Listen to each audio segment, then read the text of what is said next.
أعوذ بالله من الشيطان الرجيم بسم الله الرحمن الرحيم الحمد لله رب العالمين صدق الله العظيم.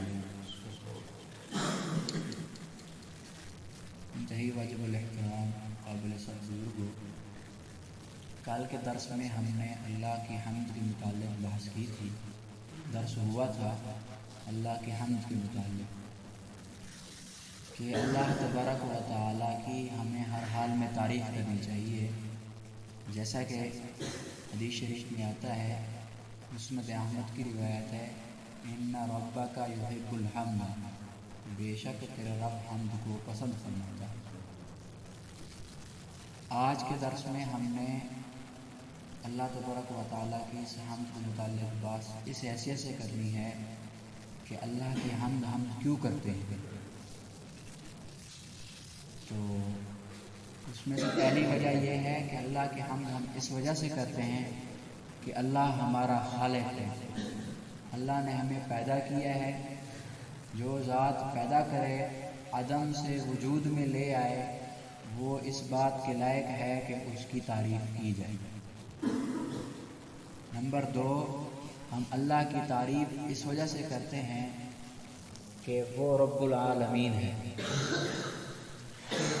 رب لغت میں کہتے ہیں تربیت کرنے والے کو.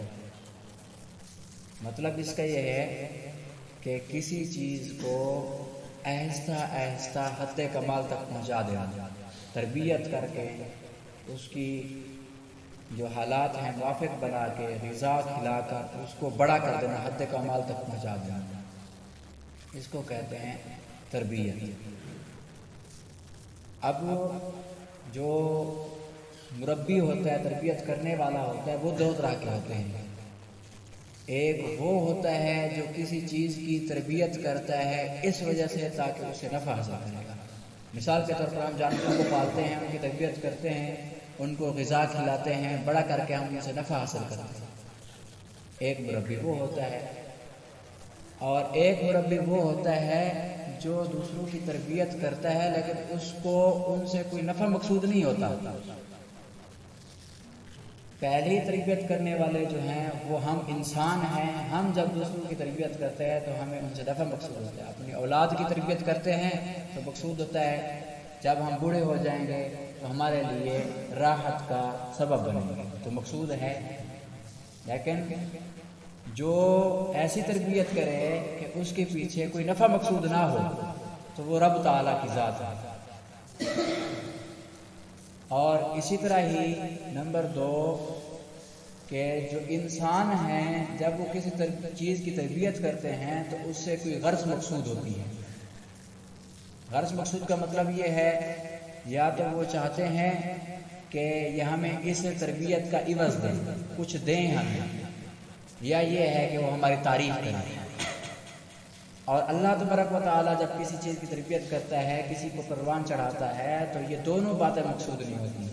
نہ تو اللہ تبارک و تعالیٰ یہ چاہتے ہیں کہ میری تعریف کی جائے، کیونکہ اللہ ازل سے ہے، اس کی تعریف ہو رہی ہے، اب بھی ہو رہی ہے، آئندہ بھی ہوتی رہے گی، ہم نہیں رہیں گے. لیکن ہم یہ خواہش رکھتے ہیں کہ ہماری تعریف کی جائے. دوسرا لفظ ہے العالمین. عالمین یہ عالم کی جمع ہے، اس کا معنی ہے جہان، کائنات. تفسیر کبیر میں امام رازی رحمہ اللہ نے فرمایا ہے کل موجود سوی اللہ فہو عالم. ہر موجود چیز جو دنیا میں ہے، چاہے جانوروں کی صورت میں ہو، چاہے آسمانوں کی صورت میں ہو، چاہے زمینوں کی صورت میں ہو، چاہے پرندوں کی صورت میں ہو، چرندوں کی صورت میں ہو، یا دیگر حیوانات کی شکل میں ہو، انسانوں کی شکل میں ہو، جنوں کی شکل میں، سارا کا سارا یہ جہان عالم. سردی ہونا، گرمی ہونا، موسم بہار کا ہونا، موسم خزاں کا ہونا، یہ سارے کے سارے یہ عالم ہے. اور عالم کی تعریف تفسیر مدارک میں یوں کی گئی ہے العالم کل ما علم به الخالق من الاجسام والجواہر والاعراض. عالم وہ ہوتا ہے جس کے ذریعے سے خالق کی پہچان ہوتی ہے. اور یہ کائنات جو ہے یہ اللہ تبارک و تعالیٰ کے ہونے کا پتہ دیتا ہے، یہ علامت ہے، کیونکہ اس کا مادہ علامہ ہے، علامت سے مشتق ہے۔ تو کائنات میں جو کچھ ہو رہا ہے یا جو کچھ بن رہا ہے یا جو کچھ آئندہ بنے گا، یہ بتا رہا ہے کہ اس کو بنانے والی وہ ایک اللہ کی ذات ہے، اس لیے اس کو عالم کہا جاتا ہے۔ تو خلاصہ کلام یہ ہوا کہ ہم اللہ تبارک و تعالیٰ کی تعریف اس وجہ سے کرتے ہیں، اللہ جہان والوں کی تربیت کرتے ہیں۔ جب ان کو پیدا کر دیا تو پیدا کر دینے کے بعد اللہ نے ان کو ایسے نہیں چھوڑ دیا، بلکہ اللہ نے ان کی ہر حال میں نگہبانی کی، نگرانی کی، ان کو اسباب مہیا کیے جو ان کے لیے ضرورت تھے۔ آپ دیکھ لیں اپنے نظام پر، نظام زندگی پر، جب ہم نہیں تھے، نطفہ تھے، اللہ نے اس کی تربیت کر کے اس کو علقہ بنایا، ایک جمے ہوئے خون کا لوتھڑا بنایا۔ جب جمع ہوا خون کا لوتھڑا بن گیا تو پھر اللہ نے اس کو مضغہ بنایا، یعنی اس کو ایک گوشت کا ٹکڑا بنایا، بڑھا کے ترقی کر کے۔ جب یہ گوشت کا ٹکڑا بن گیا تو پھر اللہ نے اس کے اوپر ہڈیاں چڑھائیں۔ ہڈیاں جب چڑھ گئیں تو پھر اس کے بعد یہ ڈھانچہ بن گیا، تو اللہ نے آنکھ کی جگہ آنکھ لگائی، کان کی جگہ کان لگائے، اور زبان کی جگہ زبان لگائی، اور ایک جسم کا جو گوشت کا ٹکڑا ہے وہ بولنے لگ جاتا ہے، وہی گوشت کا ٹکڑا دیکھتا ہے، وہی گوشت کا ٹکڑا سنتا ہے حالانکہ ایک ہی چیز۔ یہ اللہ کا نظام ہے۔ جب انسان باہر آ جاتا ہے ماں کے پیٹ سے، باہر آنے کے بعد اللہ نے غذا کا انتظام کیسے کیا یہ بھی دیکھیں، جیسے کہ اللہ تبارک و تعالیٰ قرآن میں ایک مقام فرماتے ہیں فَلْيَنظُرِ الْإِنسَانُ إِلَىٰ طَعَامِهِ أَنَّا صَبَبْنَا الْمَاءَ صَبًّا ثُمَّ شَقَقْنَا الْأَرْضَ شَقًّا فَأَنبَتْنَا فِيهَا حَبًّا، کہ انسان کو چاہیے وہ اپنے کھانے کی طرف دیکھے، ہم نے اس کا کھانا کیسے بنایا ہے۔ ہم نے آسمان سے پانی اتارا، وہ زمین میں گرا، زمین پھٹی، اس میں سے ایک دانہ پڑا تھا، اس سے کونپل اگی، اور کونپل اگ کر اس پر ایک دانے لگے، پھر اس کے بعد وہ دیگر پر پکا، پکنے کے بعد کاٹا گیا، کاٹنے کے بعد اس کو تھریشر میں ڈالا گیا، ڈالنے کے بعد بھوسا الگ کیا گیا، دانے الگ کیے گئے، دانے کے بعد پھر چکی میں گیا، اس کو پیسا گیا، آٹا گوندھا گیا، روٹی پکی، پھر اس کے بعد سامنے آئی نوالا بن کے۔ تو یہ اس کی غذا کتنے مراحل سے گزر کے آ رہی ہے، اس کو کیا پتا کہ کہاں سے آ رہی ہے۔ تو یہ تو دانہ ڈال کے آ جاتا ہے۔ اب اللہ کا نظام آگے ہے، اللہ تبارک و تعالیٰ فرماتے ہیں وہ اپنی زندگی پر غور کرے تو اس کی تربیت ہم نے کیسے کی، وہ اپنی غذا پر غور کرے تو ہم نے اس کی غذا کیسے مہیا کی، تو ہم ہر حال میں اس کی تربیت کرتے ہیں۔ اور اسی طرح ہی دیگر مراحل میں دیکھ لیں، اللہ نے دن کو وجود بخشا ہے، کیوں؟ اس لیے کہ ہم کما سکیں۔ جیسے اللہ تبارک و تعالیٰ فرماتے ہیں وَجَعَلْنَا النَّهَارَ مَعَاشًا، ہم نے دن کو معاش کا ذریعہ بنایا تاکہ وہ دنیا میں لوگ رہنے والے دن کو اپنا گزر بسر کے لیے اسباب و سامان اپنے لیے پیدا کر سکیں۔ اور رات کو کیوں بنایا؟ رات کو اس لیے بنایا هُوَ الَّذِي جَعَلَ لَكُمُ اللَّيْلَ لِتَسْكُنُوا فِيهِ وَالنَّهَارَ مُبْصِرًا، اللہ تبارک و تعالیٰ فرماتے ہیں ہم نے رات کو اس لیے بنایا تاکہ تم راحت حاصل کر سکو، سکون حاصل کر سکو۔ اس کی وجہ یہ ہے کہ اگر دن ہی دن رہتا تو سارا دن تو شور و شغب رہتا ہے، انسان سوئے بھی صحیح تو اس کی نیند صحیح نہیں ہوتی۔ رات کو ہر چیز کو سکون ہو جاتا ہے، خاموشی چھا جاتی ہے، سناٹا چھا جاتا ہے، پھر انسان رات کو سکون سے زندگی گزار سکتا ہے۔ اور اس کے بعد اپنے اور نظام پر نظر کرے تو جب انسان سوتا ہے، زمین پر سو گیا تو حشرات الارض گزر رہے ہیں، نیچے کیڑے مکوڑے ہیں، سانپ بچھو چل رہے ہیں، انسان کو کچھ نہیں کہتے۔ کیوں؟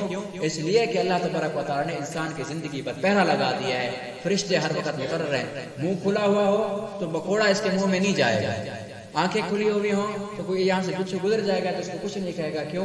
اس لیے کہ قرآن مجید کہتا ہے لَهُ مُعَقِّبَاتٌ مِّن بَيْنِ يَدَيْهِ وَمِنْ خَلْفِهِ يَحْفَظُونَهُ مِنْ أَمْرِ اللَّهِ، اس کے آگے پیچھے نگہبان حفاظت کرنے والے ہیں، سامنے پہ سے بھی حفاظت کرتے ہیں، دائیں سے بھی حفاظت کرتے ہیں، بائیں سے بھی حفاظت کرتے ہیں، پیچھے سے بھی حفاظت کرتے ہیں۔ اس کو اللہ نے ایسے نہیں چھوڑا انسان کو، بلکہ اس کی ہر حالت میں حفاظت کی جاتی ہے۔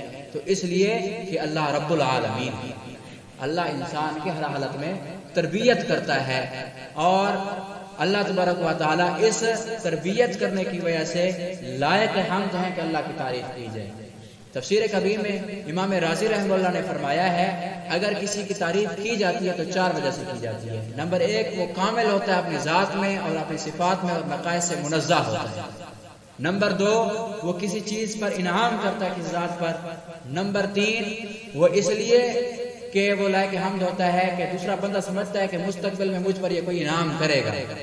نمبر 4 کہ کسی کی تعریف اس وجہ سے کی جاتی ہے کہ اس سے خوف محسوس ہوتا ہے، اس سے ڈرتا ہے کہ اگر میں اس کی تعریف نہیں کروں گا تو ہو سکتا ہے یہ مجھے نقصان پہنچائے۔ اللہ تبارک و تعالیٰ فرماتے ہیں یہ چاروں چیزیں مجھ میں پائی جاتی ہیں، میں کامل بھی ہوں اپنی ذات میں، افعال میں، اور نقائص سے پاک بھی ہوں، تو میں الہ العالمین ہونے کے پیش نظر میں لائق ہوں اس بات کہ میری تعریف کی جائے۔ اور دوسری بات کہ میں منعم بھی ہوں، تم پر میں نے انعام کیا، تمہیں پیدا کیا، تمہاری پرورش کی، تمہارے ہر حال میں تمہارے ساتھ رہا، تو میں لائق ہوں اس بات کے کیونکہ میں رب العالمین ہوں، تو میری تعریف کی جائے۔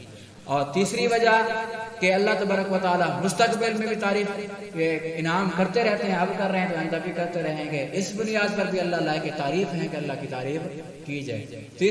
چوتھی وجہ کہ اللہ تبارک و تعالیٰ سے خوف بھی ہے، کیوں؟ اس لیے کہ وہ مالک یوم الدین ہے، روز جزا کا مالک ہے، قیامت دن ہمارے ساتھ کیا ہونا ہے ہمیں پتہ نہیں ہے۔ جب ہمیں اللہ سے ہر حالت میں خوف ہے تو پھر اس صورت میں بھی اللہ لائق تعریف ہے کہ اللہ کی تعریف کی جائے۔